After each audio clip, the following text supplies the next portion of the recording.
what happens after the shoot is done, and what about your way of delivery? Like, what is the step from, okay, now I'm done with my shoot. Now it's the delivery time. What does that process look like? First, I go home and go to sleep. So yeah, go home, go to sleep. And the first thing I do is back it up. Obviously, back up to all my hard drives. I never shoot over the memory cards until the wedding's delivered. Obviously, take them straight into FilterPixel, get the culling done. Because I think in this day and age, and you'll probably understand this as well, and many others watching, that we live in a very, I call it the 3-second world, where everything has to be instant. That's what makes people happy. And I think that's where FilterPixel are helping massively, because there's a big buzz around weddings straight after him. You know, if you're delivering photos too many months down the line, a lot of the time, that buzz is gone. And that's when you don't get reviews, and that's when you don't get referrals. So for me, get them into FilterPixel, save the memory cards aside till I know that the wedding's delivered. Once you're in FilterPixel, get the deep cull through, and then analyze the photos of how I think it's done generally. And on the whole, it does a great job. I would like you, if you can, show one of your projects to the audience on how you use the cull, and then maybe they will take some inspiration when they go back and try to do a project just like you. Okay, fab. So can you see this okay? Yeah, it's working. So obviously you've got the all section here in the top right. This is just all the photos, and obviously by all means hop in if you want to, Aisha, as well, and obviously give some input because this is your jam. But it breaks them down into the sections, and this is what I like. It never gets rid of any photos, so they're always there. So don't feel panicked that obviously it's getting rid of any photos. For me, this one had 7,132 photos, and it picked 2,005 of the best of the variables. Now, for me, like I said, I like lots of different variables to choose from initially, which I don't mind going through.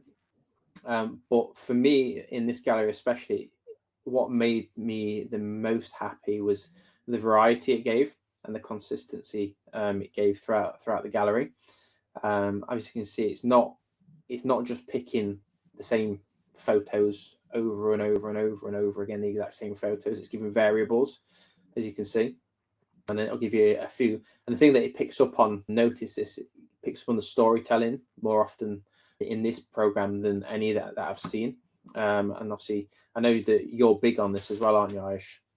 If we double click any photo, it's kind of like a score at the top, which it tells like why it is picking such a photo. Like, this is something which is very unique, and I myself love it, because it's not about just like picking a photo. It's also about, giving it a reasoning, like why you are picking it. It's not like just blurry or blink. It's way more than that. It's like just using it or opening it in a full screen mode. You see like everything, every score of it.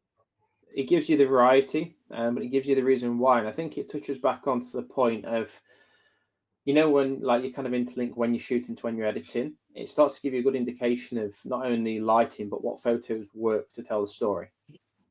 So it's helping in that aspect as well, which has been really pleasing for me to see. Like I said, you get lots of different varieties of photos, lots of different emotions. Even if it's, like I said, the same scenario, there's different angles, different variants, different little details that you see on the cufflinks here. When it usually obviously rejects photos, it's done like here, it picked up all the ones that obviously these are out of focus. Just double clicking on here. Yeah, like we can see it also gives a reason here, I guess, on why it is rejecting this photo. But one of the part I would like to add is, even if there is something in the rejected which you like it's very easy to take it back, like, because you don't need to, like, just at a quick glance of what it has rejected.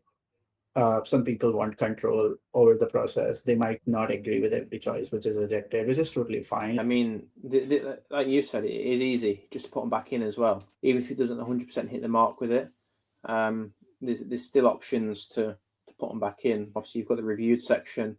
Like I said, this is essentially cut the workflow more than in half. Yeah, I can see that. And yeah, especially for weddings, high volume, crazy weddings. Yeah, and people want them the return back quicker now. It's the world that we live in. It's how they're like, can we have them back now? When's the previews? Even if you get previews out to them like in the next 48 hours, they're like, whoa. But I think with FilterPixel, for me, the culling is unmatched from what I've used. I've used a lot of AI systems, but FilterPixel culling's been unmatched. It gives me the variety, it gives me the speed that I wanted to choose. I've had no issues with it. It's absolutely been fantastic from my end. And the workflow, like I said, it's given me back so many hours, so many minutes. Delivery time to clients has been fantastic. It's given me my own time back and my family time, which I can then obviously do things with my family, or I can work on taking more bookings because I can fit more bookings in. Yeah, 100%. And I agree that, if you just save time here, it's a crucial part of your business where you can spend it back. When you get to a certain stage as well, especially when it gets like the peak of summer, and especially when it's been like as hot as it has been in the UK today, like sometimes you find yourself like sitting in front of the computer all the time, like another gallery, another gallery, another gallery, another gallery. But this is actually really, really helpful. Like I said, it speeds things up.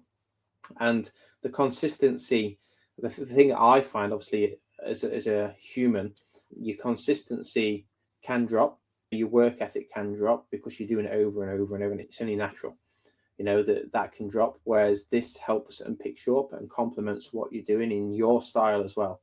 Especially that when it comes to the editing, it's still your style, but you have to shoot consistently for it, and that's how you compare it all together.